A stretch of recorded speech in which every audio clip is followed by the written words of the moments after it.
में खरीदारी करनी है। बट उसके पहले अनिल जी एक अपडेट देना है कि बाजार में जो तेजी चल रही है, धुआंधार तेजी, तो उसका इम्पैक्ट देखने को मिला है। आज सुबह मैंने भारत फोर्ज, मेरी पिक ऑफ द डे था, 707 रुपए के लेवल्स पे आज का एफएनओ में टॉप गेनर है वो भारत फोर्ज है। फिर कल छुट्टी थी, परसों परसिस्टेंट सिस्टम्स भी रिकमेंड किया था 3285 के लेवल पे। आज अभी वो 3550 के लेवल्स पे ट्रेड करता है। और परसों ही एक स्पेशल शो था, मंदी विनाशक शेयर करके, दशहरा के उपलक्ष्य में एक स्पेशल शो था। वहां पे मैंने प्राज इंडस्ट्रीज को लॉन्ग टर्म पिक के तौर पे रिकमेंड किया था 415 के लेवल पे। वो आज 454 के हाईज लगाए हैं।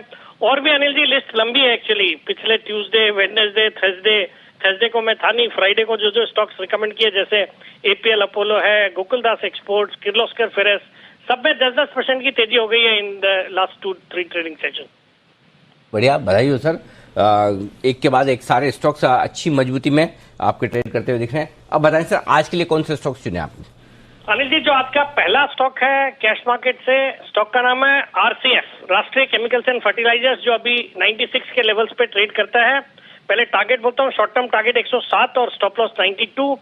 ये एक एग्री फोकस स्टॉक है, फर्टिलाइजर्स और केमिकल्स के सेक्टर में है। और उज्ज्वला नाम का इनका यूरिया का ब्रांड है और सुफला नाम का इनका फर्टिलाइजर का ब्रांड है। रूरल इंडिया में बहुत ही पॉपुलर है इनके ब्रांड्स। और यहाँ से बजट तक अगर कोई 2-3 सेक्टर जो बिल्कुल तेजी में रहने चाहिए, उनमें एक फर्टिलाइजर डेफिनेटली है, दूसरा इंफ्रास्ट्रक्चर, जो मैं कई बार बात करता हूँ। तो फर्टिलाइजर सेक्टर से ये मैंने स्टॉक को पिक किया है। और जैसे हम देख रहे हैं, यूरोप में फर्टिलाइजर प्लांट्स काफी बंद हुए हैं, वहां पे गैस प्राइजेस बढ़े हुए हैं या एकदम आसमान छू रहे हैं, तो उसकी वजह से फर्टिलाइजर प्लांट्स बंद है। तो दुनिया भर में फर्टिलाइजर्स और केमिकल्स की किल्लत है। और फिर इनके पास वैल्यूएशन का एक बड़ा ट्रिगर है। इनके पास 800 एकड़ जमीन है मुंबई में, जिनमें से कुछ जमीन इन्होंने एमएमआरडी और ईस्टर्न फ्रीवे को दे दी, बीएमसी को दे दी फॉर ईस्टर्न फ्रीवे। तो उसमें इनको टीडीआर भी मिला है। तो वो सब जो भी वैल्यू देखेंगे तो उसकी वैल्यू आती है 10,000 करोड़। बाकी कंपनी की मार्केट कैप सिर्फ 5,500 करोड़ के आसपास ही है। तो इस सबको देखते हुए बहुत ही सस्ते वैल्यूएशन पे स्टॉक ट्रेड करता है। डिविडेंड यील्ड है 4% की, पिछले साल कुछ 4 रुपए 30 पैसे का डिविडेंड दिया है। जून क्वार्टर बहुत ही अच्छा था, 295 करोड़ का PAT versus 212 crore last year इसी क्वार्टर में। मुझे लगता है ये स्टॉक बिल्कुल हाल ही में भी अच्छी तेजी करके वापस से करेक्ट हुआ है, बट मुझे लगता है चलने को बिल्कुल तैयार है।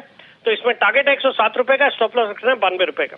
ओके, तो ये है आपके लिए राय आरसीएफ में खरीदारी करने की। आज सुबह सुबह मोदी जी की तरफ से भी आरसीएफ में ही खरीदारी करने का माहौल बनता हुआ दिखा था 10 की कमाई के शेयर के तौर पर। बताएं सेठ साहब, आज की दूसरी पिक।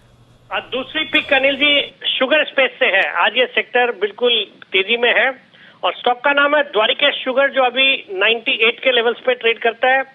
ये भी आज देख रहे हैं कि शुगर जितने भी स्टॉक्स है सब अच्छा कर रहे हैं। एक तो हो सकता है ये जो एक्सपोर्ट के नंबर्स आए शुगर एक्सपोर्ट्स के, वो काफी एनकरेजिंग है। और उसको देखते हुए मुझे लगता है जो शुगर एक्सपोर्ट की लिमिट है सरकार उसको बढ़ा सकती है, तो उसका एक फायदा दिखना चाहिए। बाकी अनिल जी, हम फेस्टिव सीजन में चल रहे हैं। नवरात्रि अभी गई, आने वाले दिनों में दिवाली, फिर क्रिसमस, फिर न्यू ईयर। तो इस दौरान जो मिठाइयों की डिमांड रहती है, केक्स की डिमांड रहती है, तो शुगर का कंजम्पशन बढ़ता है। तो उस लिहाज से शुगर की डिमांड अच्छी रहती है और प्राइसेस भी अच्छे रहते हैं। बाकी यूरोप में भी जो हीट वेव आई है उसके कारण से शुगर केन क्रॉप खराब हुई है, तो उसका फायदा इंटरनेशनली मिल रहा है। और जो एथेनॉल की स्टोरी है वो इंटैक्ट है। जो सरकार का टारगेट है उसके अंतर्गत आने वाले 5 साल में 750 करोड़ लीटर एक्स्ट्रा एथेनॉल की रिक्वायरमेंट रहेगी। और इस कंपनी ने भी अभी 24 जून को एक नया डिस्टिलरी प्लांट कमीशन किया है, जिसके कारण इनकी एथेनॉल की कैपेसिटी बढ़ जाएगी।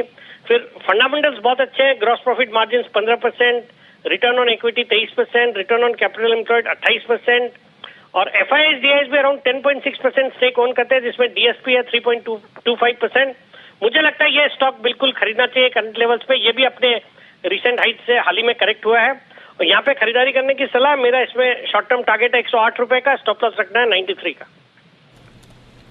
ओके, तो सेठी साहब की तरफ से 2 बेहतरीन कैश कॉल्स, आरसीएफ और द्वारिकेश शुगर एग्री से दोनों को जुड़े हैं। बहुत बहुत शुक्रिया सेठी साहब हमारे साथ जुड़ने के लिए और अपनी राय देने के लिए। आज सुबह मुद्दत जी ने भी 10 की कमाई में आरसीएफ